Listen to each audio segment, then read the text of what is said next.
पातूर प्रतिनिधी सर्वज्ञ श्री चक्रधर स्वामींच्या पावन पदस्पर्शाने पुनीत झालेल्या ऐतिहासिक पातूर नगरीत आज भक्तीचा मळा फुलला। गुजरात राज्यातून आलेल्या शेकडो महानुभाव पंथीय भाविकांनी येथील चक्रधर स्वामींच्या सन्निधान स्थळाला भेट देऊन दर्शनाचा लाभ घेतला। यावेळी संपूर्ण परिसरात दंडवत प्रणाम आणि जय श्रीकृष्ण च्या जयघोषाने आध्यात्मिक वातावरण निर्माण झाले होते। पावन पदस्पर्शाचे महत्त्व महानुभाव पंथाचे प्रवर्तक श्री चक्रधर स्वामींचे वास्तव्य पातूर येथे झाले होते, ज्यामुळे या भूमीला पंथात अत्यंत पवित्र मानले जाते। लीळाचरित्र ग्रंथातील अनेक प्रसंगांची साक्ष देणाऱ्या या भूमीचे दर्शन घेण्यासाठी देशभरातून भाविक येत असतात।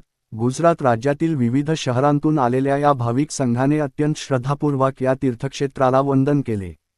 भक्तिमय सोहळा येथे आगमन झाल्यानंतर भाविकांनी सन्निधान स्थळाचे दर्शन, स्वामींच्या पदस्पर्शाने पावन झालेल्या मुख्य स्थानाचे दर्शन घेतले। पूजा व विहित परंपरेनुसार पूजा अर्चा करून स्वामींच्या चरणी लीन झाले। भजन व नामस्मरण भाविकांनी स्वामींच्या लीळांचे स्मरण करत भक्तिगीते सादर केली। स्थानिक प्रशासनाचे नियोजन गुजरातहून आलेल्या पाहुण्या भाविकांच्या स्वागतासाठी स्थानिक महानुभाव आश्रमाचे विश्वस्त आणि पातूर येथील ग्रामस्थांनी विशेष तयारी केली होती।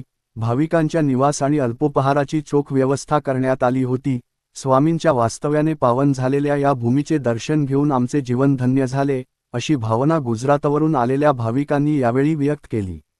धार्मिक पर्यटनाला चालना अशा मोठ्या प्रमाणावरील दर्शनामुळे पातूर येथील धार्मिक पर्यटनाला नवी झळाळी मिळत आहे। या भेटीमुळे महाराष्ट्र आणि गुजरात या दोन्ही राज्यातील सांस्कृतिक आणि धार्मिक संबंध अधिक दृढ होण्यास मदत होत असल्याचे मत अभ्यासकांनी व्यक्त केले आहे।